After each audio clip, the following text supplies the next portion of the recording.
네, 5월 달에 발표된 우리 미래 사회 변화를 알게 해주는 트렌드 지표들 좀 모아봤습니다. 자, 먼저 KDI에서 잠재 성장률 전망과 정책적 시사점에 대해서 보고서를 내놨는데 암울합니다. 자, 우리 경제가 2040년쯤이 되게 되면은 성장률이 0% 내외로 전망이 되고 2040년대 후반에는 마이너스 성장을 할 수도 있다는 거예요. 근데 그 큰 요인이 뭐냐? 바로 고령화라는 것입니다. 고령화 때문에 생산 연료 인구가 줄어들게 되면서 일할 수 있는 사람이 부족해진다는 것이에요.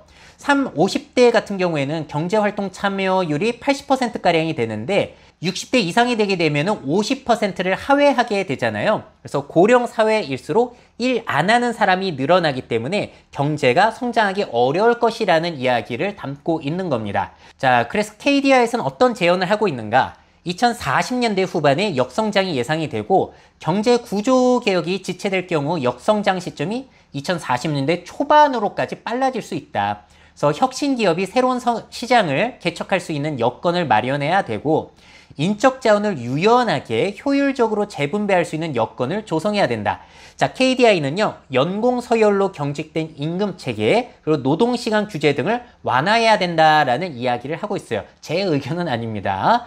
자, 그리고 일과 가정의 양립, 퇴직 후 재고용 등 근로기간을 연장하고 외국인 노동자를 수용해야 된다라는 내용이 담겨져 있어요. 우리 고령화는 진짜 무서운 문제라고 저도 생각이 들고요. 자, 그리고 앞으로 우리나라 생산 가능 인구가 얼마나 줄어들지는 이 기사를 보고도 알 수가 있어요. 어린이 비율이 일본을 제치고 세계 꼴찌가 될 것이다. 일본 총무성이 UN 세계 인구 추계를 정리한 자료이거든요. 보시게 되면은 우리나라가 다른 나라들보다도 유소년 인구 비율이 이렇게 적다. 그래서 앞으로 생산 가능 인구 부족 현상이 제일 심한 나라가 되는 게 우리나라가 될 가능성이 너무나 높은 것이죠.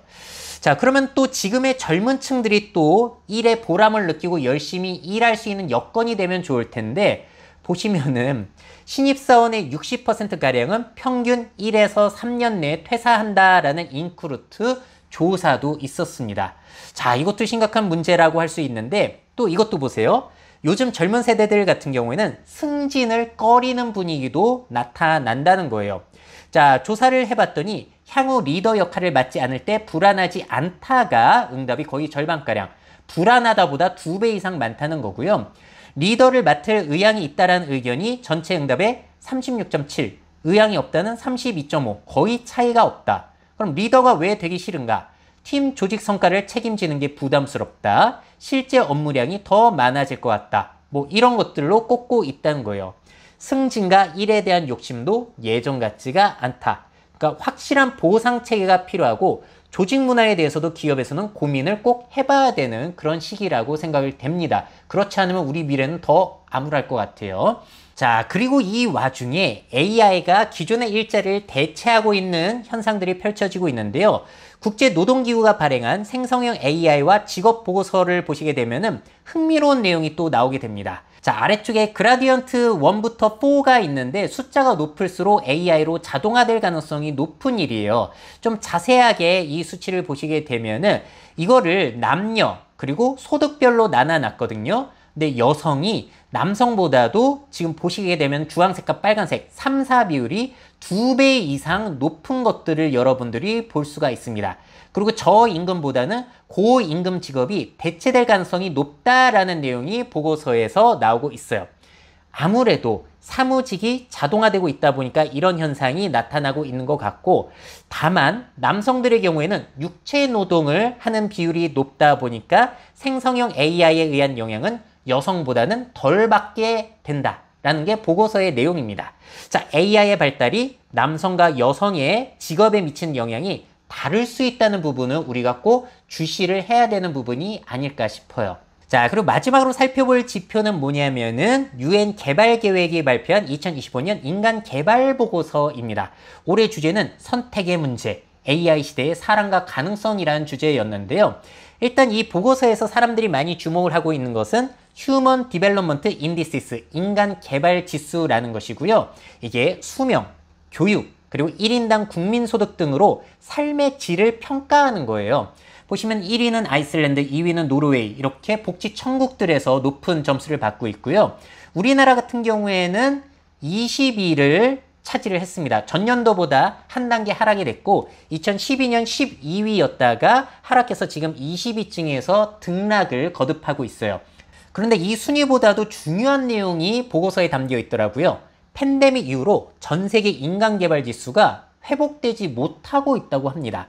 자, 원래는 2030년대까지 HDI, 인간 개발 지수가 매우 높아질 줄 알았는데 2020년 이후로 둔화가 되었고 2024년은 지난 35년 중에서 상승폭이 제일 낮았다고 합니다. 세계적으로 뭐가 안 좋아요, 지금. 그리고 낮은 인간 개발 지수 국가들과의 격차가 다시 벌어지기 시작했다. 저개발국가, 선진국 간의 격차도 줄어들고 있었는데 2020년 이후로 오히려 벌어지고 있다고 해요. AI, 자동화, 무역 불균형 등으로 제조업 기반의 전통적 개발 경로가 좁아지는 상황이 펼쳐지고 있다는 것이죠. 제조업으로 막 이제 성장을 해야 되는데 그 사다리가 끊어지게 된 거예요. 자, 그리고 여성은 남성보다 AI 활용도가 낮더라. 같은 교육 수준에서도 덜 쓰더라 라고 하는 부분들에 주목을 하고 있고 AI가 그래서 인간 대체 도구가 아닌 인간의 역량을 보완, 증진하는 방향으로 가야 한다라는 제언을 하고 있습니다. 자, 5월 달에 나타난 지표들을 보시게 되면 굉장히 부정적인 지표들이 많이 보이거든요. 자, 이런 것들을 앞으로 어떻게 극복할 수 있을까? 이게 바로 우리의 미래를 결정짓게 하는 중요 요소가 아닐까 싶습니다. 미래 사회 변화를 업데이트하고 싶으신 기업 및 기관, 그 밖에 미래 트렌드 교육이 필요하신 분들은 myf21naver.com 이메일로 연락주세요.